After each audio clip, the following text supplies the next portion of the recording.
Sebagaimana firman Allah yang pertama kali turun itu surat Al-Alaq, yaitu Iqra. Iqra bismi rabbikal ladzi khalaq sampai ayat kelima. Itu yang pertama kali turun. Dari kata Iqra yang kita baca artinya bacalah. Dan hal ini menunjukkan bahwa ilmu itu sangatlah penting.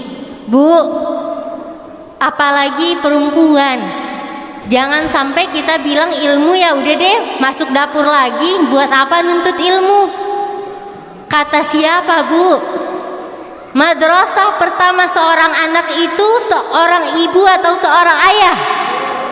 Seorang ibu. Maka dari itu seorang perempuan itu harus memiliki ilmu. Dan punya ilmu bukan berarti harus kuliah, tidak. Harus sekolah, enggak juga. Ilmu itu bisa kita dapatkan di pengajian-pengajian, di majelis-majelis taklim, di tempat-tempat lainnya. Mau kuliah silahkan, tapi bukan berarti harus kuliah. Intinya ilmu itu bisa kita dapatkan di mana saja. Bahkan banyak dari orang-orang tua kita yang punya ilmu hikmah, yang kalamnya semua penuh dengan hikmah. Karena apa? Karena beliau-beliau ini memahami tentang kehidupan, faham dengan apa yang seharusnya dan apa yang tidak boleh, mendengarkan kisah-kisah orang-orang soleh, sehingga bisa untuk mencontoh mereka. Dan semoga kita semua bisa menjadi hamba Allah yang berilmu. Karena ilmu itu penting. Karena salah satu peran ibu yang begitu penting adalah mendidik anak.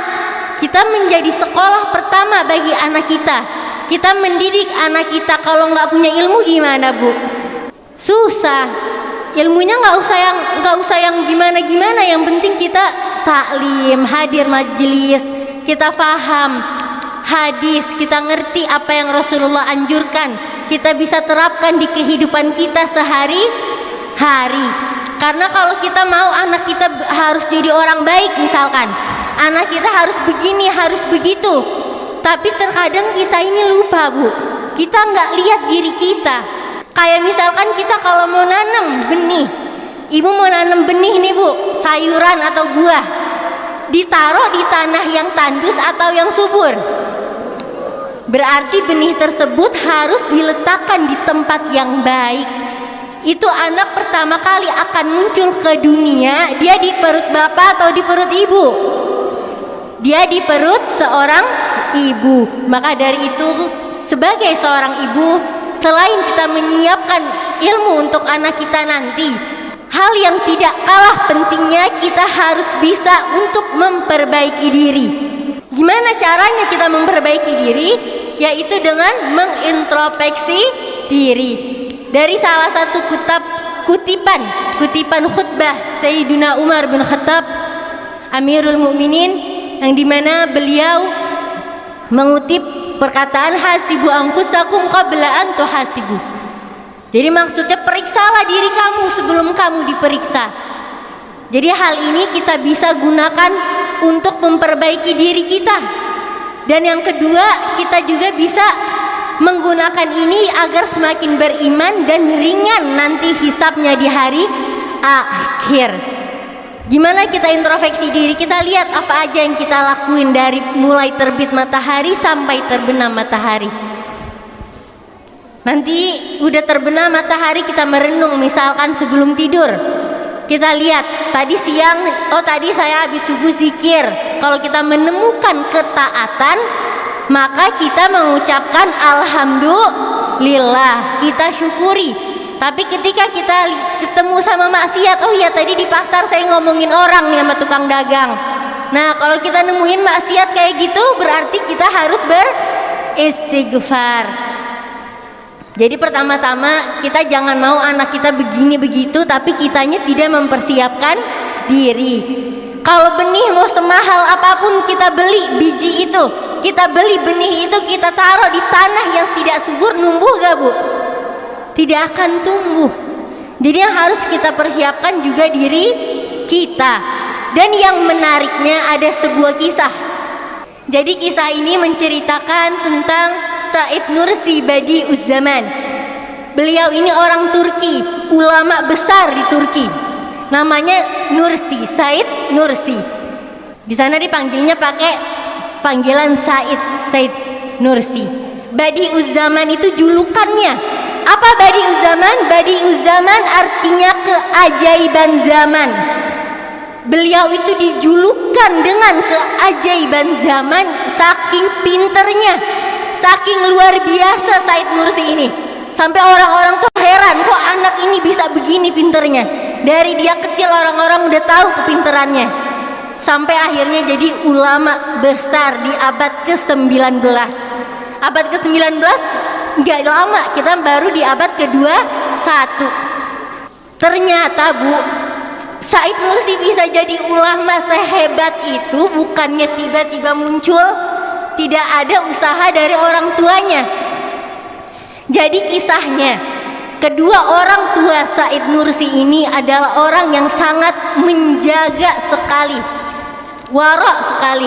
Dia menjaga, dia menjauhi hal-hal yang syubhat, dia menjauhi hal-hal yang bukan, kalau yang haram udah pasti dijauhin, ini yang syubhat dia jauhin juga. Sampai ada kisah ayah Said Nursi sebelum punya anak itu kalau lagi mengembala kambing domba, dia lagi gembala, itu dombanya diikat mulutnya sampai nyampe ke padang lapang yang punya umum. Karena kenapa? Karena dia takut kambingnya dia itu makan rumput orang. Dia takut dombanya itu makan rumput dari rumput orang. Mungkin orang kalau dimakan juga nggak apa-apa kali Bu ya. Kita punya rumput dikit tiba-tiba domba lewat makan, kita juga nggak masalah. Tapi saking menjaganya sampai kambingnya aja seperti itu. Itu kambingnya, apalagi orangnya. Itu ayah dari Said Nursi Badi'uz Zaman. Tapi nggak kalah hebat juga ibunya. Suatu hari ibunya ditanya oleh seseorang wanita. Dia bertanya, bagaimana caramu bisa memiliki anak yang sangat luar biasa? Jadi anak-anak beliau ini semuanya cerdas. Yang paling luar biasa yaitu Said Nursi. Dia nanya, ini ibu kok bisa punya anak seperti ini? Apa sih rahasianya? Lalu kata ibunya, saya dari saya remaja hingga saat ini sampai saya mengandung, hatta lagi hamil pun, walaupun dia lagi hamil, dia nggak pernah meninggalkan qiyamul lail, dia nggak pernah meninggalkan sholat malam. Jadi ternyata bukan tiba-tiba punya anak langsung luar biasa dan kita nggak mau ngapa-ngapain. Oh kita maunya begini-begini aja tapi mau punya anak luar biasa. Gimana bisa Bu? Tanah aja kalau udah subur harus dikasih pupuk, biarin yang ditanam bisa semakin bagus, harus dirawat biar semakin bagus kualitasnya. Jadi kalau kita mau punya anak begini begitu, yang pertama kali harus kita perbaiki juga diri kita sendiri, karena dia itu tumbuh di perut seorang ibu dan akan tumbuh besar dan berkembang nantinya di lingkungan kita, di sekitar kita. Dan semoga kita semua diberikan hidayah oleh Allah sehingga bisa untuk selalu memperbaiki diri dan menjadi pribadi yang lebih baiknya setiap harinya. Dan begitu juga cara kita mendidik. Jadi insya Allah kita bisa untuk memiliki kekuatan untuk menjadi orang yang baik dan juga mendidik. Karena nggak semua orang itu bisa merangkul dan mendidik. Jadi insya Allah kita diberikan kekuatan tersebut. Sampai ada kisah. Jadi saat itu Al-Habib Ali Al-Habsyi, pengarang kitab Maulid Simtud Durar, waktu masih remaja, masih umur masih baru-baru besar seperti itu, ibunya bilang apa ke Habib Ali? Ibunya bilang, wahai Ali, aku tidak akan ngakuin kamu sebagai anak aku sampai kamu bertemu dengan Rasulullah. Akhirnya Habib Ali bingung nih gimana cara ketemu Rasulullah. Berarti kan harus benar-benar ibadah yang benar, baca sholawat yang banyak, memperbaiki diri. Akhirnya Habib Ali udah berusaha sampai akhirnya bertemu di mimpi. Bermimpi bertemu dengan Rasulullah. Langsung dia bahagia. Sekitar umur 20-an itu terjadi. Langsung ngabarin, Bu, saya udah ketemu sama Rasulullah. Di mana? Di mimpi. Ibunya nggak mau di mimpi, ibu mau kenyataan, didatengin sama Rasulullah, sama ruhnya Rasulullah.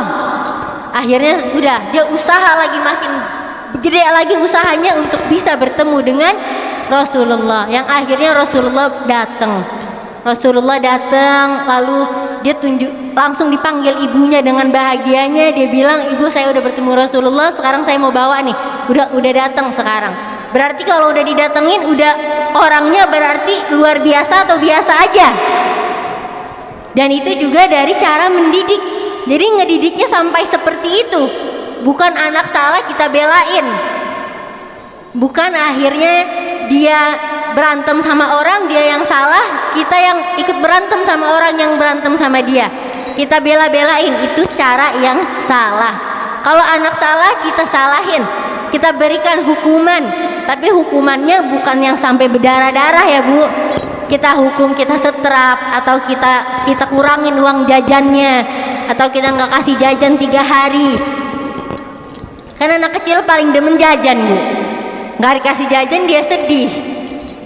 Jadi itu dia yang paling penting untuk menjadi seorang ibu sebagai madrasah pertama bagi anaknya. Jadi jangan lupa kita harus perbaiki diri kita dan juga menciptakan lingkungan yang baik untuk anak, dan tidak lupa cara mendidik anak tersebut. Jadi banyak banget orang-orang dulu tuh kalau mendidik anak luar biasa. Jadi kalau ada orang tiba-tiba dia jadi sosok yang begitu mulia, yang begitu luar biasa kecerdasannya seperti Al-Imam Syafi'i.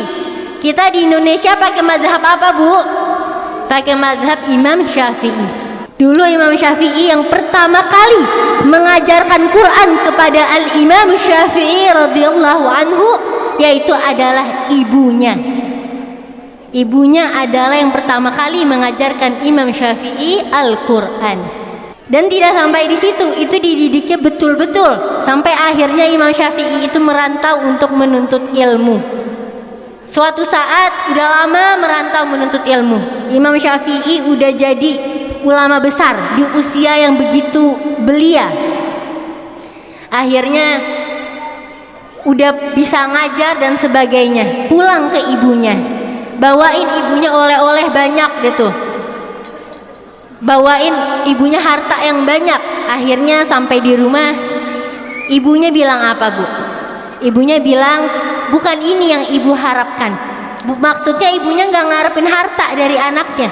Ibunya nggak ngarepin anak itu jadi orang yang apa, yang mungkin Imam Syafi'i datang membawa harta juga untuk menyenangin ibunya. Ternyata ibunya pendidikannya lebih lagi. Bilang, saya nggak butuh ini, saya mau pokoknya udah kamu jalan lagi, jangan pulang dulu. Maksudnya apa? Maksudnya jangan sampai kamu pikir ibu ini akan senang dengan harta. Ibu ini senang dengan anaknya berhasil di ilmunya, berguna bagi agama, berguna bagi agamanya. Ibunya udah senang bagi masyarakat umum dan sebagainya. Jadi intinya jangan sampai Imam Syafi'i itu mikir ibunya mengharapkan harta dari anaknya. Akhirnya udah Imam Syafi'i balik lagi, merantau lagi, datang udah nggak bawa harta apa-apa, maksudnya cuma bawa dirinya dan apa-apa yang telah ia capai. Jadi intinya kita ini ngedidik anak kalau mau jadi orang benar, mau jadi orang luar biasa, nggak tiba-tiba muncul ya, Bu. Yang ngedidik siapa? Ibunya. Dan ada hal yang menarik lagi. Jadi di Mesir itu, Bu, setiap masjid ada yang namanya syekh. Jadi kalau mau hafalin Quran bisa setor ke syekhnya. Ada satu orang ibu ini gigih banget, mau anaknya hafal Quran. Itu anak masih umur 3 dan 4 tahun, ada kakak beradik, dibawa ke masjid biar hafal Quran. Akhirnya umur 6 tahun udah pada hafal Quran. Ini yang jijik anaknya apa ibunya? Ibunya. Anaknya malah masih lari-larian. Ibunya yang tuntun, Ayuna belajar, Ayuna hafalin Quran. Ibunya yang bawa setiap hari ke sana. Sampai akhirnya anak itu menjadi penghafal Al-Quran di usia yang sangat kecil sekali, itu masih 6 tahun. Bahkan adiknya yang 3 tahun udah 5 tahun setengah udah hafal Al-Quran. Jadi semua itu ada jerih payah seorang ibu. Itu anak jadi senang sama ilmu, itu anak jadi senang sama Al-Quran. Kalau kita diamin aja dia nggak ada yang menuntun. Tapi dengan tuntunan orang tua, dengan tuntunan seorang ibu, semua itu bisa untuk terrealisasikan, menjadi kenyataan. Jadi penting nggak seorang ibu punya ilmu? Penting. Penting nggak seorang kita ini hadir ke majelis-majelis taklim? Penting. Kita ambil ilmu dari mana-mana. Dan semoga apa-apa yang saya sampaikan ini bermanfaat dan kita semua bisa untuk mengintrospeksi diri masing-masing dan menjadi pribadi yang lebih baik lagi. Dan mohon maaf apabila ada salah-salah kata atau ada penjelasan yang kurang jelas atau berlibet-libet. Mohon maaf karena semua kesalahan datangnya dari diri saya sendiri dan kebenaran hanya dari Allah Subhanahu wa ta'ala. Hadaniyallahu wa iyyakum ila siratal mustaqim. Wassalamu alaikum warahmatullahi wabarakatuh.